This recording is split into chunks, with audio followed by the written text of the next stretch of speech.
벨이 울려서 지금 몇몇 사람이 가봤죠. 연락이 오겠죠. 기다려야 되겠죠. 어떤 내용인지.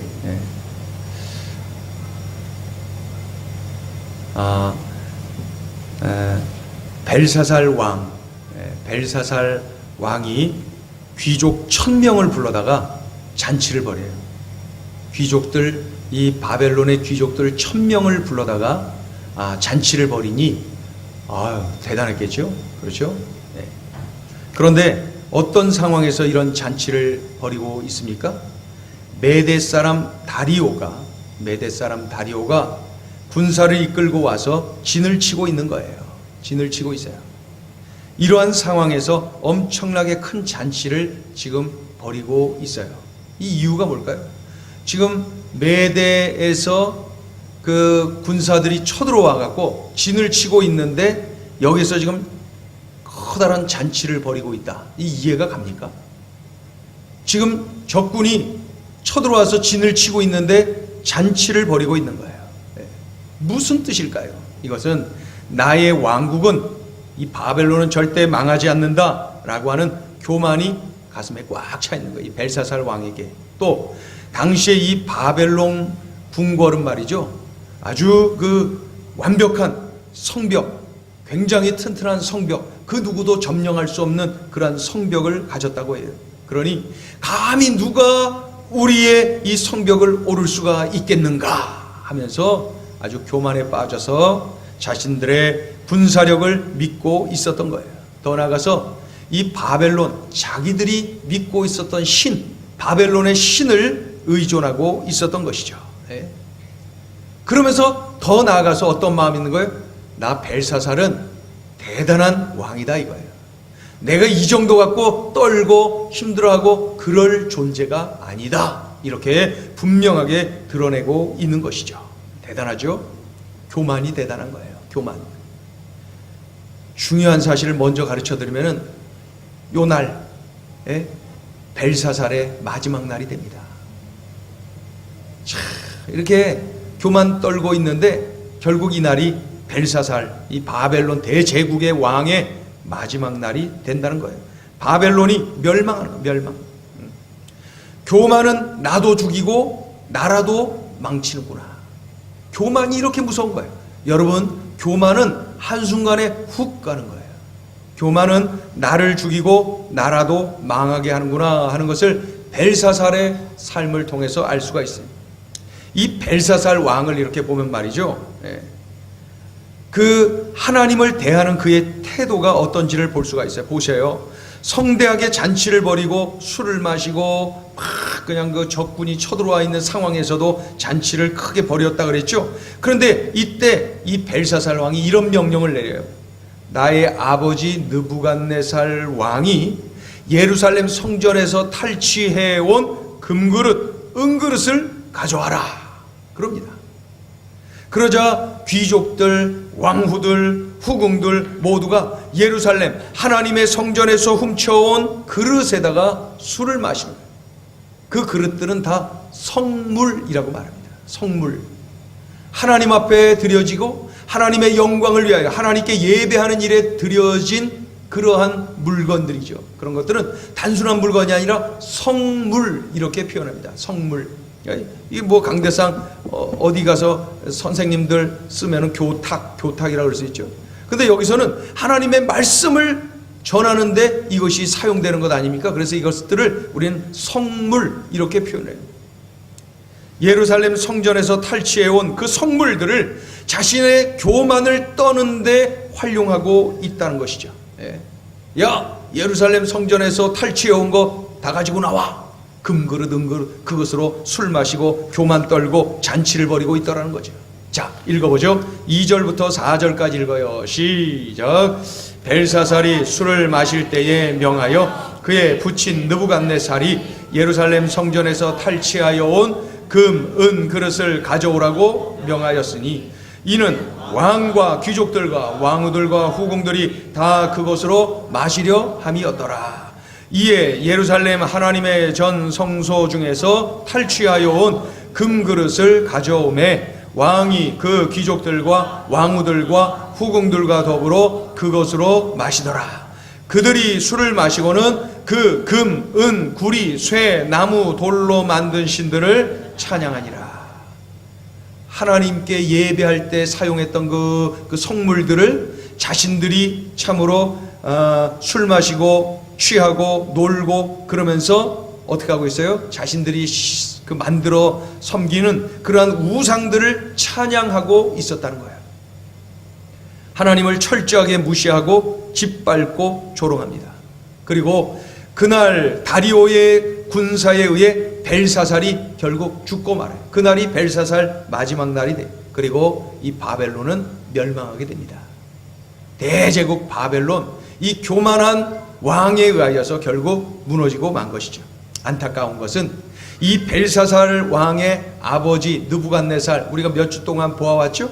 느부갓네살은 하나님 앞에 교만해서 7년 동안 산과 들을 헤매고 다니는 소처럼 풀을 뜯어먹고 그 늑대의 울음소리를 내면서 그 이슬을 맞으면서 살았던 거 7년 동안. 여러분 그거 알지요? 느부갓네살이 그랬어요. 교만 때문에 그렇게 망가진 것을 그 아들 벨사살이 다 보아왔단 말입니다. 그런데도 불구하고 여전히 교만에 빠지고 이렇게 아버지보다도 더욱더 교만한 노릇을 하니 결국 자신도 망하고 나라도 망하게 되었다.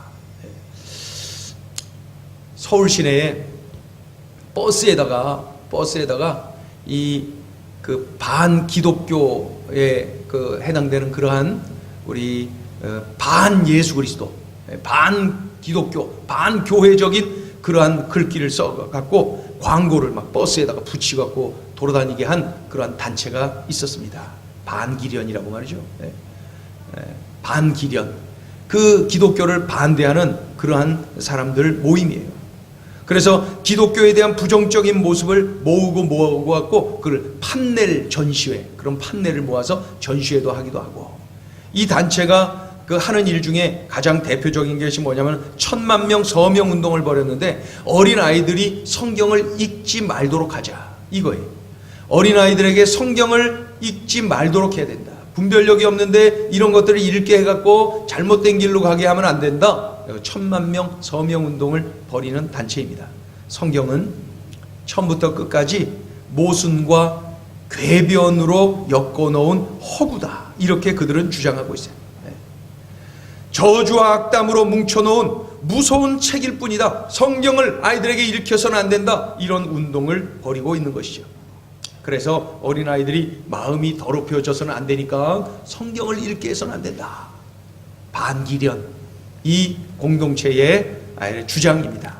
이들은 철저하게 하나님을 무시하죠. 하나님을 조롱하죠. 극심한 교만에 빠져 있죠. 누가 생각나요? 느부갓네살. 누가 생각나요? 벨사살.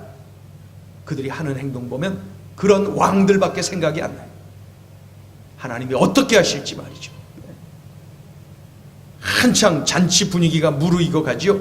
웃음소리가 나요. 즐거워서 떠드는 소리가 점점 커집니다. 그때 희귀한 일이 벌어졌어요. 희귀한 일이 벌어졌어요. 그 일이 뭡니까? 갑자기 왕궁 벽에 손가락들이 나타나서 막 글을 쓰는 거야. 글을 쓰는 거야. 손가락이 나타나서 글을 쓰는데 그 모습을 벨사살 왕이 보았어요. 얼마나 무서웠겠어요. 형체도 없는데 갑자기 손가락만 나타나서 글을 쓰고 있으니 벨사살의 얼굴빛이 변했겠죠. 덜덜덜 떨었겠죠. 생각해 보세요. 여러분이 그 장면을 봤어요. 얼마나 두려웠겠어요. 이 손가락이 막 나타나서 글을 벽에다가 막 쓰고 있는 거예요. 그러니까 즉각적으로 이 벨사살은 어떻게 해요? 바벨론 궁궐에 있는 점쟁이들, 이 술사들을 불러 모읍니다. 자, 읽어볼까요? 5절부터 7절까지 읽어요. 5절부터 7절 시작. 그때 사람의 손가락들이 나타나서 왕궁 촛대 맞은편 석회 벽에 글자를 쓰는데 왕이 그 글자 쓰는 손가락을 본지라.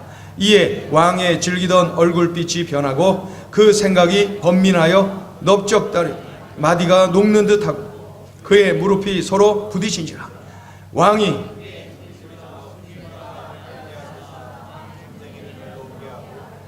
바벨론의 지혜자들에게 말하되 이 글자를 읽고 그 해석을 내게 보이면 자주색 옷을 입히고 금사슬을 그의 목에 걸어주리니 그를 나라의 셋째 통치자로 삼으리라 하니라.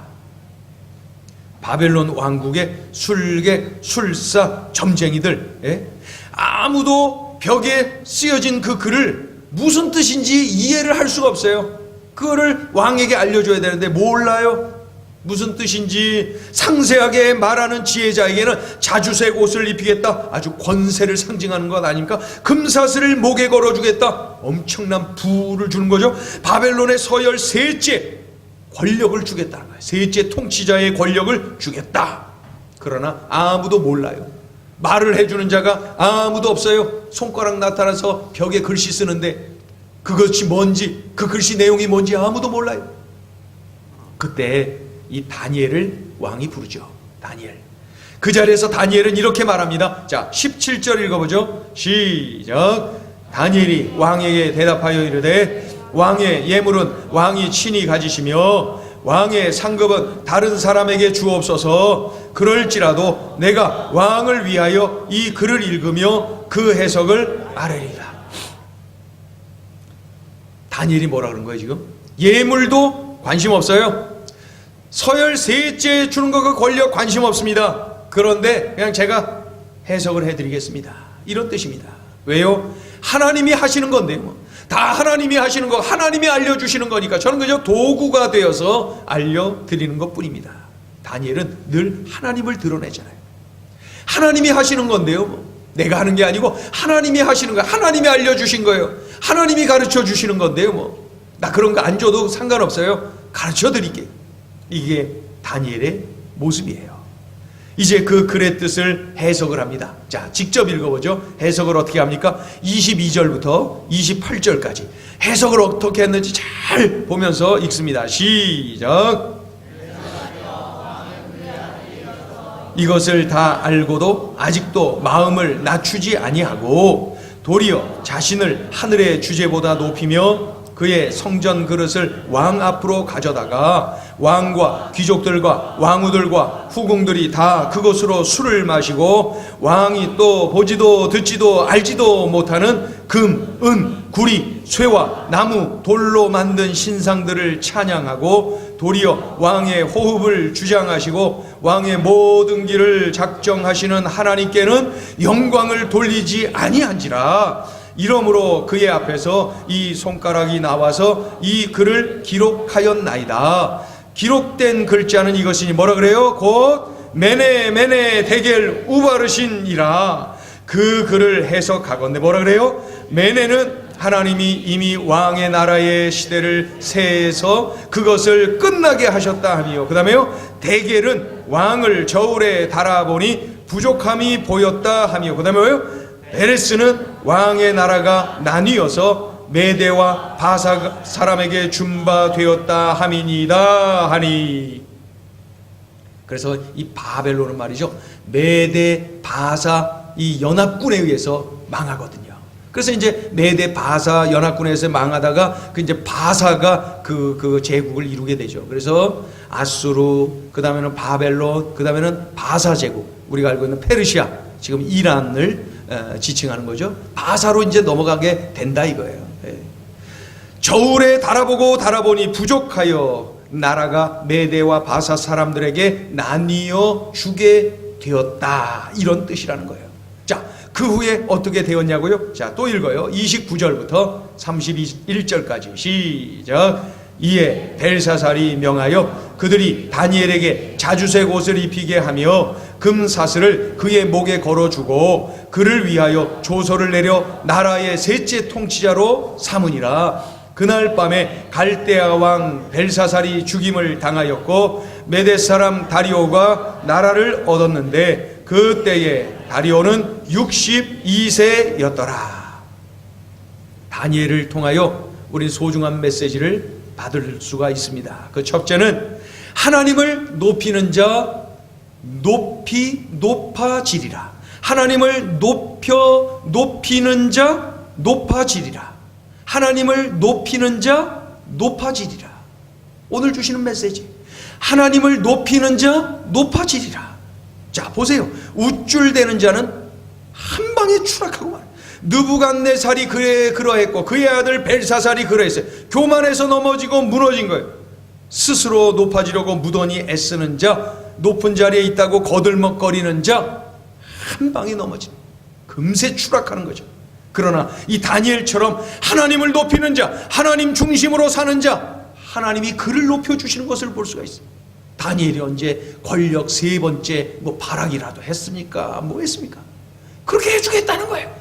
저는 그거 필요 없고요, 하나님이 하시는 건데요, 그러면서 그저 하나님의 뜻을 실천하지요.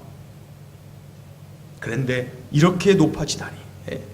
다니엘서에 많이 나오는 표현이 있어요. 그 다니엘서를 보면은 많이 나오는 표현이 뭐냐면은 지극히 높으신 하나님. 같이 따라오세요. 지극히 높으신 하나님.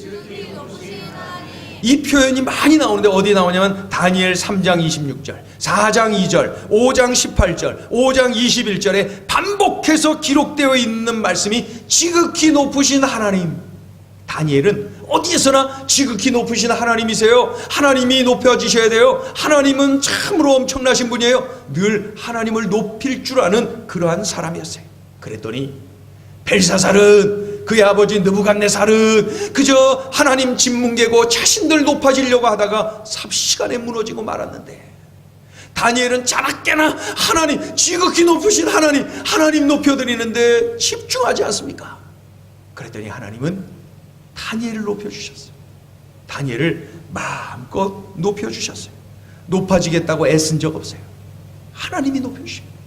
포로로 끌려온 노예, 바로 이 바벨론이 말이죠, 이 바벨론 제국의 서열 3번째 위치까지 올라간 거 여러분 믿어지십니까? 수천 년이 지난 지금 이 자리에 있는 우리들에게도 존경받고 강력한 영향을 끼치는 위치에 있는 사람이 바로 다니엘입니다. 다니엘. 그의 삶은 어떻게 살아야 하는지를 우리에게 교훈하시는 하나님의 소중한 메시지요, 그 예가 되는 것입니다. 하나님을 높이는 자 높아지리라. 같이 한번 해볼까요? 시작. 하나님을 높이는 자 높아지리라. 한 번 더요. 시작. 하나님을 높이는 자 높아지리라. 여러분 꼭 우리가 이렇게 살아야 돼요. 교만은 한순간에 나를 망가뜨려요. 교만이 그렇게 무서워요. 다니엘은 하나님을 높여드리고 하나님은 다니엘을 높여주시고, 그래서 다니엘을 통하여 주시는 둘째 메시지가 있어요. 그건 뭐예요? 원로를 존경하라. 같이 해볼까요? 시작. 원로를 존경하라. 원로를 존경하라. 젊은 유대 청년이었던 다니엘, 바벨론의 포로로 끌려온 유대 청년 다니엘. 그런데 보니까 이제 세월이 많이 흘렀어요. 왕들이 계속 바뀌기도 했고 다니엘 본인도 많이 늙었어요. 젊은 청년의 때에 왔는데 이제 늙었어요. 바벨론 궁궐에서 왕에게 지혜를 제공하는, 왕에게 어떤 술사 역할을 하는 그러한 그 술사나 점쟁이들, 술객들이 많이 있었는데 그 모든 이들의 최고 어른의 위치, 원로의 위치에 오른 사람이 바로 다니엘입니다. 그런데 그들 모두는 다 자신들이 바벨론에서 섬기는 우상을 의지하면서 왕에게 조언을 하고 어떤 술사로서 노릇을 하지만은, 그런 현장 한가운데 있는 최고 위치에 있는 다니엘은 오직 여호와 하나님을 의지하며 하나님의 도움을 구하고 그런 중에도 하나님께 여쭙고 하나님의 이끌림을 받는 것을 볼 수가 있어요. 여러분 이룰 수 있어요? 네? 어떻게 이런 그 환경에 던져져서도 여호와 하나님을 바라보고 여호와 하나님을 의지하고 여호와 하나님을 드러내고 어떻게 이렇게 살아갈 수가 있을까요? 아무리 생각해도 다니엘은 참 멋있어요. 참 매력적, 정말로 닮아야 될 그러한 어른이 분명한 것입니다. 오늘 벨사살 왕이 큰 어려움에 처했어요. 젊은 지혜자들이 아무리 애써도 아무런 해답을 주지 못해요. 그런 때에 누가 이 문제를 풀어요? 원로 다니엘. 여기서 우리는 명심해야 될 것이 한 가지 있습니다.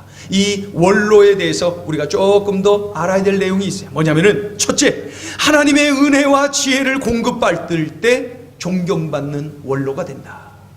존경받는 원로가 누구냐? 하나님의 은혜와 지혜를 공급받을 때에 존경받는 원로가 된다. 나이가 많다고 해서 존경받는 원로가 됩니까? 존경받는 원로는 하나님의 은혜와 지혜를 공급받는 그 사람이 존경받는 원로가 됩니다. 여러분, 육신은 늙어가는 거예요. 육신은 약해져 가는 거예요. 이거는 거부할 길이 없어요. 그러나 하나님의 은혜와 지혜를 공급받을 때에 빛을 발해요. 탁월함을 발해요. 다니엘처럼 존경받는 원로가 되는 것입니다. 저기 서울역 건너편, 서울역 대각선으로 이렇게 마주 보이는 곳에 병원이 있어요. 우태하 피부과라고.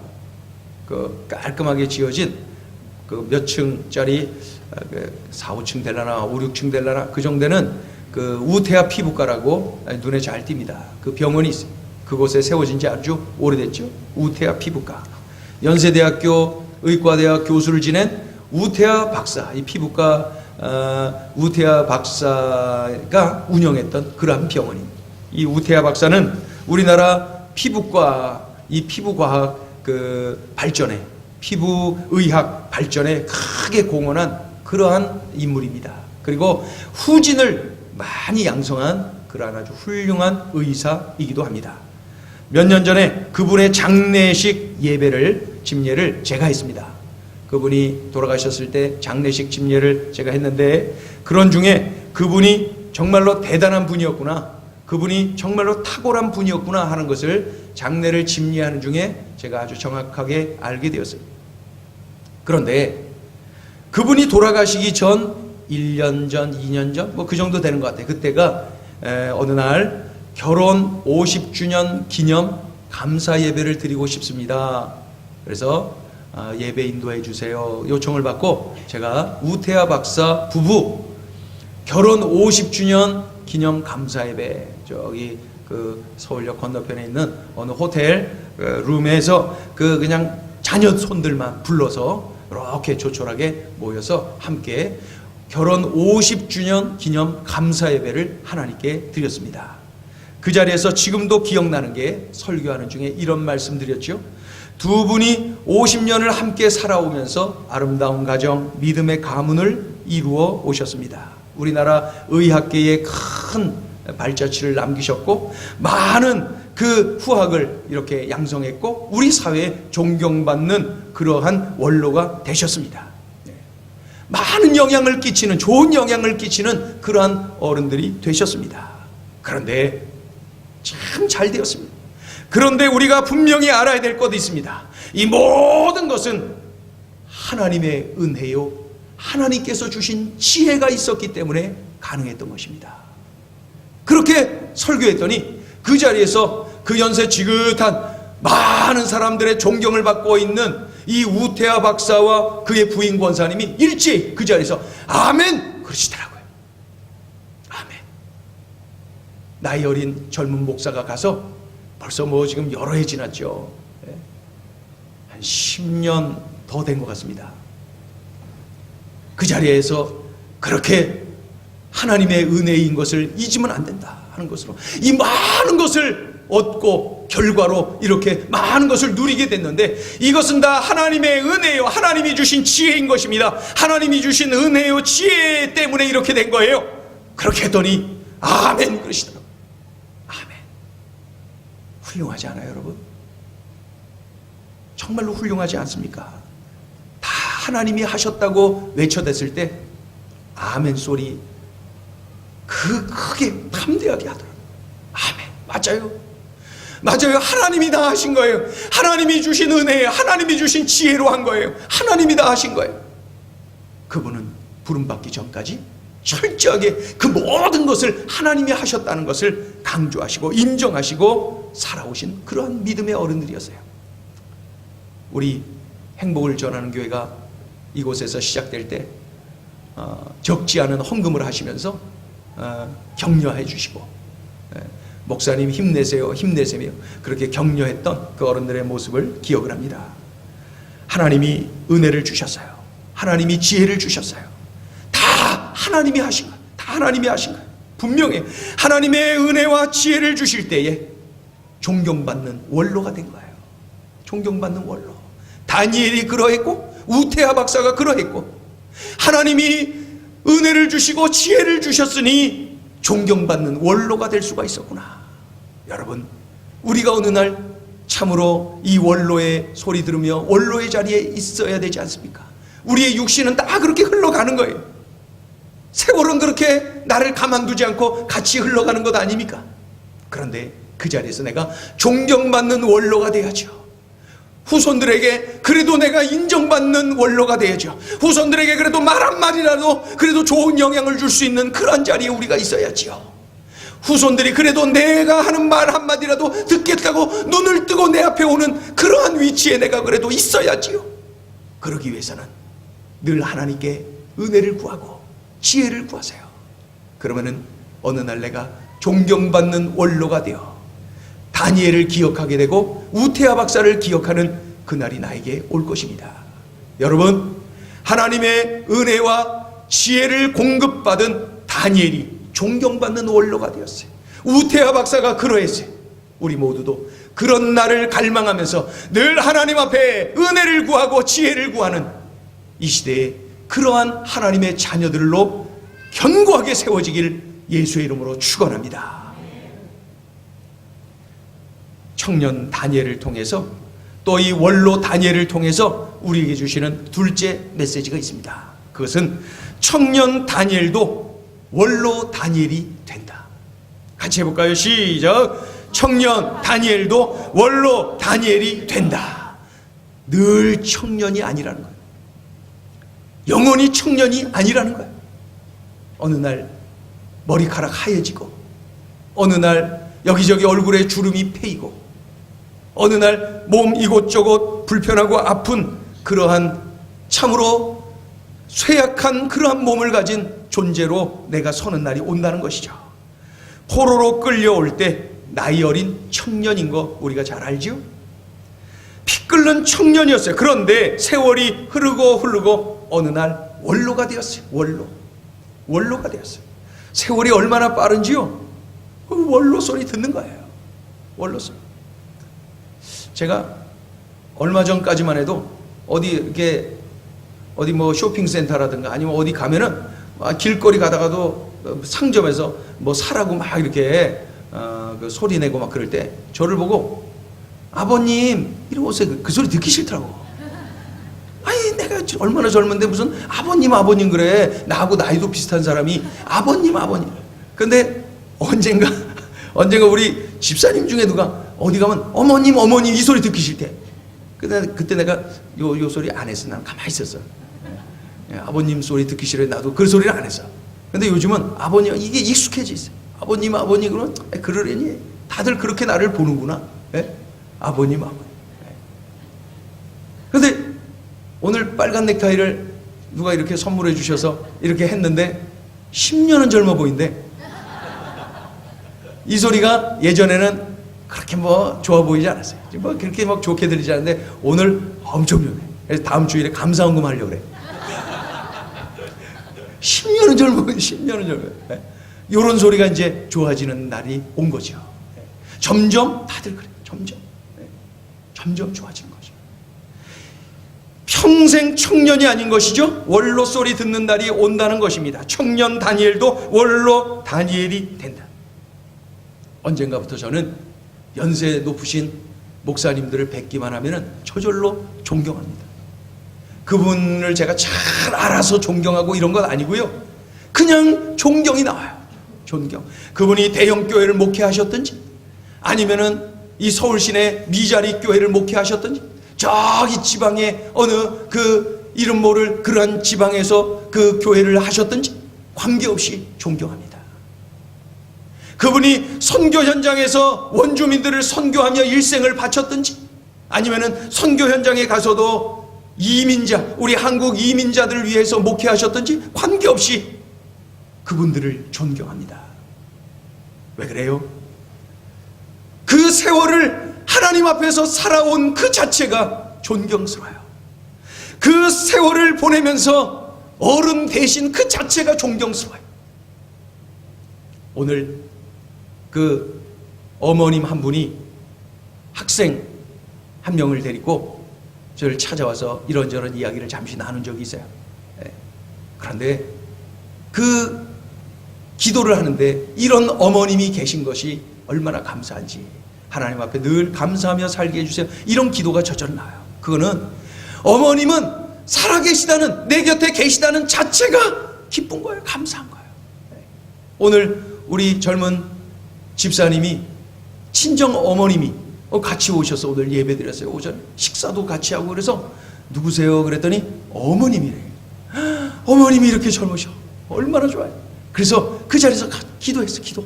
하나님, 이렇게 귀한 어머님이 계신 것이 감사합니다. 어머님 계시다는 그 자체가 감사하잖아요. 좋잖아요. 예? 그것이 존경스럽잖아요. 너도 꼭 너 같은 거 낳아서 키워봐라. 유난히 크게 웃는 분들이 몇 분 계시네. 예?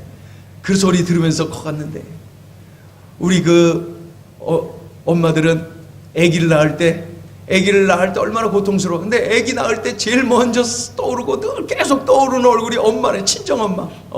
엄마가 나를 낳을 때도 이러셨겠구나. 엄마가 나를 낳을 때 얼마나 힘드셨겠구나. 엄마가 그렇게 떠오른다는 거야. 엄마가 계시다는 그 자체가 귀하고 좋은 거예요. 나에게 어떻게 해서 내가 존경하는 것이 아니라 이 세월을 이렇게 살아오셨다는 자체로 우리가 존경해야 될 그러한 어른들인 것이죠. 내 곁에 부모님이 살아계시면 그 자체로 사랑하고 존경하세요. 내 주변에 어른들이 계시면, 우리 교회에서 어른들 계시면, 우리 권사님들, 우리 연세 드신 어른들 뵈면은 그 계시다는 그 자체가 감사해서 늘 손잡아 드리고 그냥 사랑하고 뭐 사탕도 갖고 와서 드리고 그러세요. 그 자체가 얼마나 감사한지.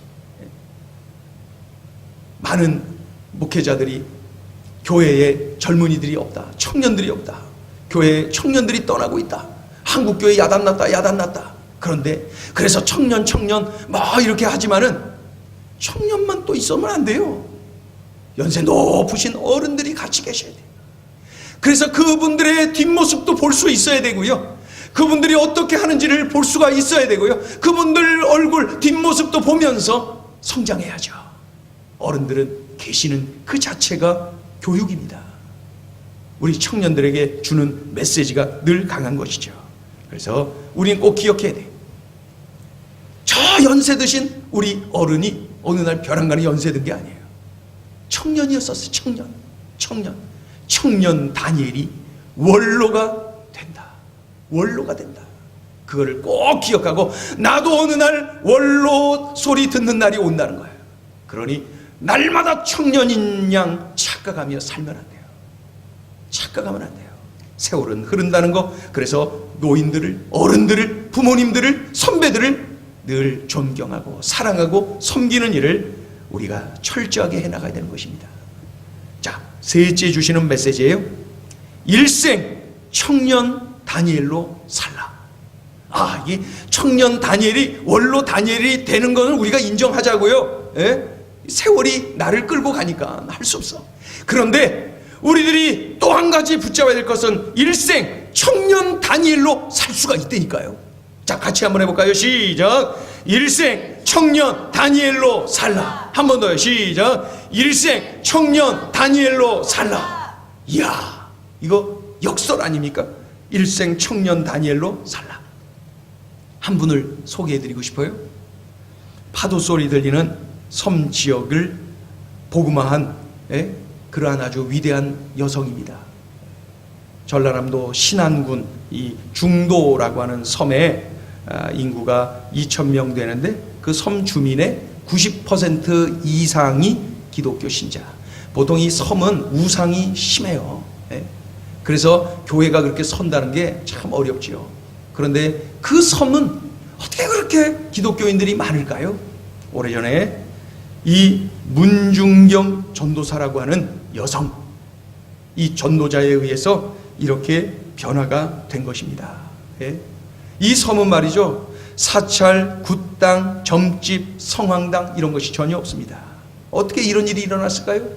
문중경 전도사님, 여자의 몸으로 중도를 변화시켰어요. 여러 섬을 오가면서 전도하여서 10여 개의 교회를 세웠어요. 그 당시에 여자의 몸으로, 이거는 그 정말 힘든 상황, 그 시대에, 그것도 섬에서 여성이 10여 개의 교회를 세웠다.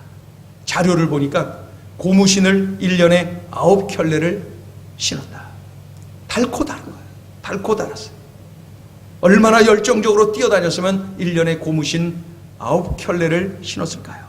이 문중경 전도사님이 그렇게 전도해서 교회를 세우고 양육하고 열심히 뛰어다니면서 제자들을 양육했는데, 그 제자들 이름 중에 목회자가 된 제자만 해도 30여 명이 돼요.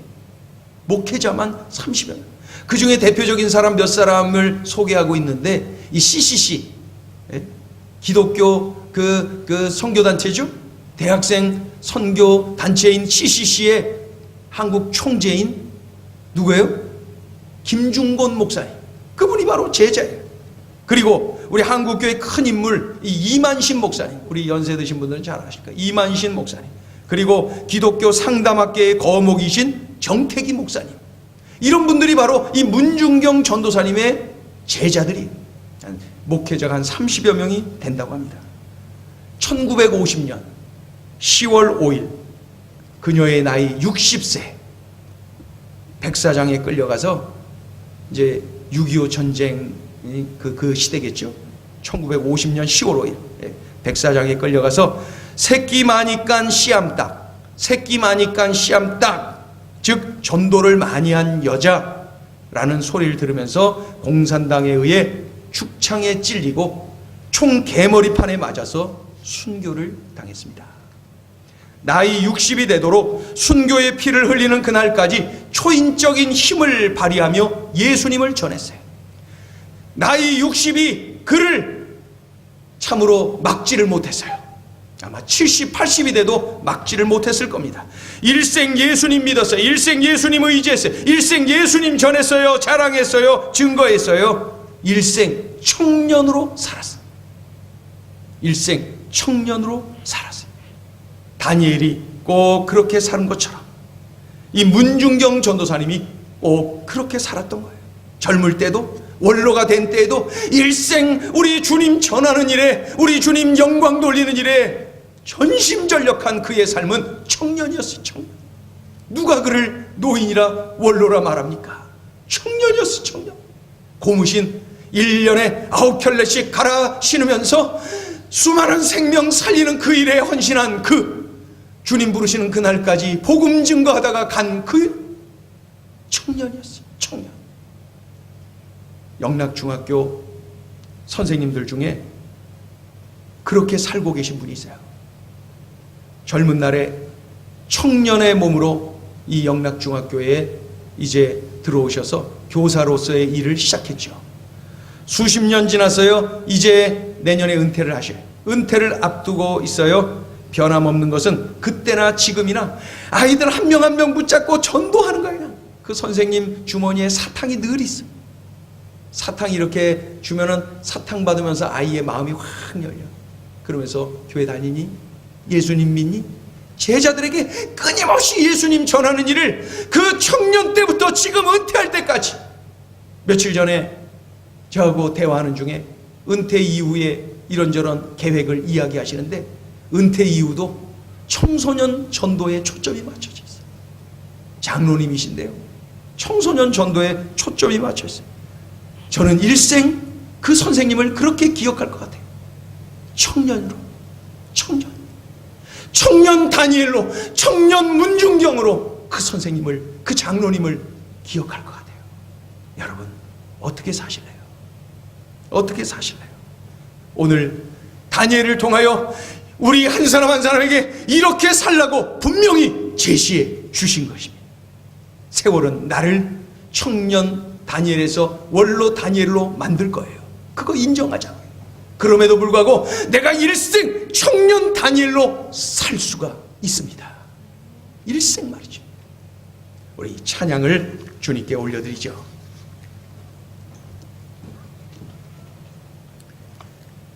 나의 믿음 주께 있네. 십자가 능력이 내 영광 되었네. 주께서 우리를 승리케 하셨네. 나의 능력, 나의 소망 주께 있네. 우리 이 찬양 올려드립니다. 나의 믿음, 나의 믿음 주께 있네. 십자가 능력이 내 영광 되었네. 주께서 우리를 승리케 하셨네. 나의 능력, 나의 소망 주께 있네. 오직 예수, 오직 예수 나의 믿음, 나의 믿음. 십자가 능력 속에 빛나는 영광, 내 모든 승리로 주님께 영광을. 나의 능력, 나의 소망 주. 우리 다같이 일어나셔서 나의 믿음, 나의 믿음 주께 있네. 주께 있네. 십자가 능력이 내 영광 되었네. 주께서 우리를 승리케 하셨네. 나의 능력, 나의 소망 주께. 오직 예수, 오직 예수 나의 믿음. 십자가 능력 속에 빛나는 영광, 내 모든 승리로, 내 모든 승리로 주님께 영광을. 나의 능력, 나의 소망 주께. 여러분, 오직 예수, 오직 예수 나의 믿음, 나의 믿음. 십자가 능력 속에 빛나는 영광, 내 모든 승리로 주님께 영광을. 나의 능력, 나의 소망 주께. 우리 한 번 더 고백. 오직 예수, 오직 예수 나의 믿음, 나의 믿음. 십자가 능력 속에 빛나는 영광, 내 모든 승리로 주님께 영광을. 나의 능력, 나의 소망 주께 있네. 여러분, 이 시간에 우리 기도해요. 오늘 다니엘을 통하여서 어떻게 살아야 되는지, 나의 남은 생애가 어떠해야 되는지 결단케 하고 있지 않습니까? 내가 어떠한 삶을 살아내야 되는지, 나의 남은 삶은 어디로 가야 되는지, 내가 무엇을 위하여 살고 무엇을 위하여 죽어야 할지 여러분 결단이 됩니까? 오늘 주신 이 말씀을 붙잡고 기도해요. 간절히 하나님, 제가 이 시대의 다니엘이 되기를 원해요.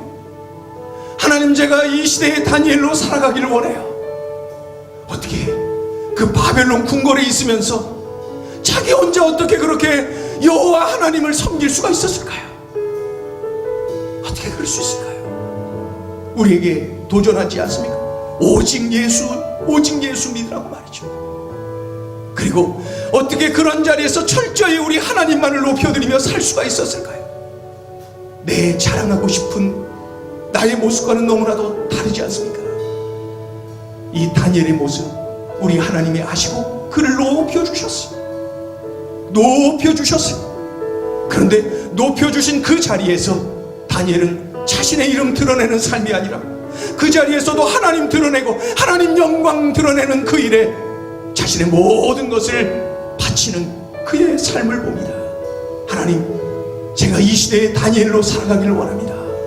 이 시대의 다니엘로 살게 하여 주시옵소서. 그렇게 기도하시고, 하나님, 우리 행복을 전하는 교회, 수많은 다니엘이 있는 그러한 교회가 되게 하여 주시옵소서. 그렇게 하시고, 여러분, 요사이 나로 하여금 영적 전투를 걸어오고 나에게 참으로 여러 가지로 압박하고 유혹해오는 시험 걸어오는 그러한 사단의 유혹이 있습니까? 다니엘이 되어서 능히 이기는 대적하는 그러한 믿음의 용사가 될 수 있도록 기도하시고 여러분 가지고 있는 기도 제목 하나님께 아뢰시기를 원합니다. 이 시간에 우리 주여 삼창하고 함께 기도하겠습니다. 주여 주여 주여 할렐루야. 하나님 아버지, 하나님 아버지, 우리들에게 아버지 오늘도 이 다니엘을 통하여 도전하시는 주님의 음성을 들었나이다. 어떻게 살아야 되는지, 어떻게 죽어야 되는지, 무엇을 위하여 살고 무엇을 위하여 죽어야 되는지 우리에게 일깨워 주셨어요. 하나님 아버지, 청년 다니엘이 원로 다니엘이 되듯이 세월은 흐르고 또 흐르지만 변함없는 것은 하나님을 향한 그의 사랑, 하나님을 향한 그의 신뢰, 하나님의 영광을 드러내고자 하는 그의 열정, 하나님의 그것은 이 청년 때나 원로 때나 변함이 없어요. 그러한 다니엘을 우리 하나님이 마음껏 높여주셨잖아요. 우리 하나님이 다니엘을 마음껏 높여주셨잖아요. 다니엘을 통하여 영광 받으셨고 다니엘을 통하여 일하셨잖아요. 하나님 원합니다. 이 자리에 있는 우리가 이 시대의 다니엘로 살기를 원합니다. 하나님 나 자신이 다니엘 되기를 원해요. 하나님 우리 한 사람 한 사람이 다니엘 되기를 원해요. 하나님 우리 행전 식구들 모두가 다니엘로 살아가기를 원해요. 하나님 다니엘로 살게 하소서. 사단의 유혹, 사단의 공격 아버지 하나님의 담대하게 예수 이름으로 대적하고 능히 이기고도 남는 하나님의 자녀들 주님의 귀한 군사들이 다 될 수 있도록 역사하여 주시옵소서. 역사하여 주시옵소서. 은혜의 은혜를 부어주시옵소서. 성령의 기름을 부어주시옵소서. 하늘의 은혜로 같이 하여 주시옵소서. 하나님 의지합니다. 우리 아버지 의지합니다. 오늘도 예배하는 자리에 있게 하심을 감사합니다. 예배하는 자리에 있게 한 것이 감사합니다. 중요한 주님의 음성을 들은 것이 감사합니다. 그 들려주신 대로 순종하며 살기로 결단케 하시니 감사합니다. 하나님, 하나님, 하나님, 하나님 들려주신 말씀대로 꼭 순종하고 그렇게 살아내게 하여 주시옵소서. 하나님 의지합니다. 우리 행복을 전하게 모든 성도들이 견고한 믿음의 사람들로 서게 하소서. 견고한 믿음의 용사들로 서게 하소서. 견고한 믿음의 사람들로 서게 하소서. 우리 하나님을 영원롭게 드리며 우리 하나님께 영광 돌리는 역사 일어나게 하여 주시옵소서. 주님을 의지합니다. 주님을 기억합니다. 우리 주님 들려주신 이 말씀 꼭 순종할 수 있도록 성령을 부어주옵소서. 성령의 이끌림마다 순종하고 승리하게 하여 주옵소서. 하나님의 영광을 드러내는 도구들이 다 되게 하여 주시옵소서. 하나님 아버지, 다니엘로 살기를 결단하면서도 수시로 밀려오는 유혹과 시험 앞에 넘어지고 쓰러집니다. 하나님 아버지, 영적 전투에서 패하여 아버지 낙심하고 좌절할 때가 많이 있나이다. 주여 은혜를 부어주시어서 성령의 권능으로 같이 하여 주시어서 진정으로 싸워 승리하고도 남음이 있도록 주님 역사하여 주시옵소서. 우리 행복을 전하게 모든 성도들에게 성령의 충만함을 주시고 성령의 이름을 부어주시옵소서. 성령의 지배를 당하게 도와주시옵소서. 이 시대의 다니엘로 다들 살아가게 하여 주시옵소서. 하나님 우리 행복을 전하는 교회, 하나님이 쓰시기에 좋은 교회, 하나님의 영광이 드러나는 교회, 하나님의 마음에 합한 교회, 하나님의 마음을 시원하게 드리는 교회, 바로 그 교회 되게 하여 주시옵소서. 이 시대에 하나님이 참으로 기쁨으로 사용하여 주시옵소서. 하나님 사용하여 주시옵소서. 우리 행전이 언제든지 쓰시기 좋은 교회 되게 하여 주시옵소서. 다니엘은 언제든지 기회 주시는 대로 하나님의 영광을 드러냈잖아요. 다니엘은 언제든지 참으로 담대하게 하나님을 드러내고 하나님의 도구로 쓰임받았잖아요. 하나님 우리 행전이 그러하게 하여 주옵소서. 우리 행전이 그런 교회, 그런 성도들 다 되게 하여 주옵소서. 아버지 의지합니다. 도우시옵소서. 도우시옵소서. 그러시옵소서.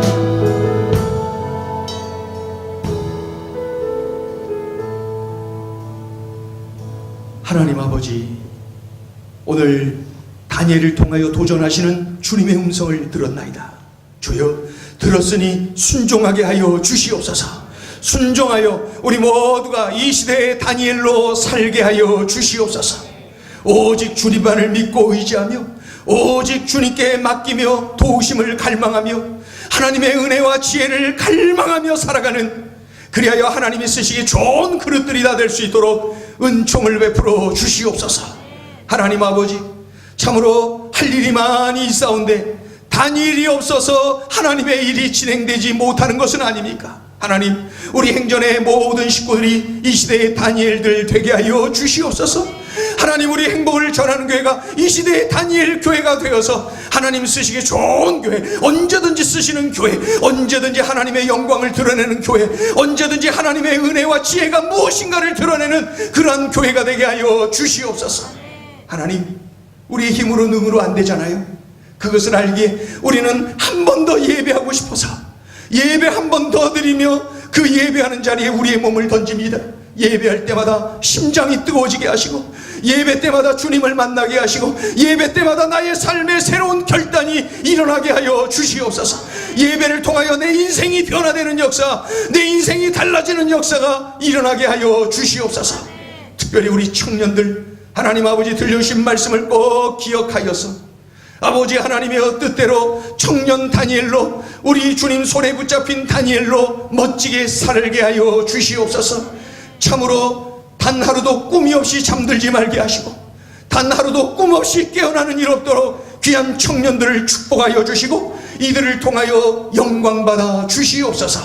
하나님 아버지, 우리 이 자리에 참여한 우리 성도들 가운데 연세 높으신 우리 어른들도 계십니다. 하나님 아버지, 이분들에게 은혜를 더하여 주옵소서. 지혜를 더하여 주시옵소서.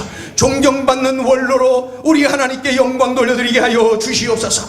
또한 아버지, 동시에 청년 다니엘로 일생 멋지게 주님 부르시는 그날까지 청년 다니엘로 쓰임받는 도구들이 되게 하여 주시옵소서. 귀한 어른들이 계신 것이 얼마나 감사하고 좋은지 모릅니다. 우리 젊은 성도들, 우리 청년들이 귀한 어른들을 더 뜨겁게 사랑하고 존경하며 섬기며, 그리하여 아름다운 공동체를 만들어가고 아버지 하나님이여 주님이 영광 받으시는 아름다운 공동체 이루게 하여 주시옵소서. 들려주신 말씀을 감사드리며 예수님의 이름으로 기도 올리옵나이다. 아멘.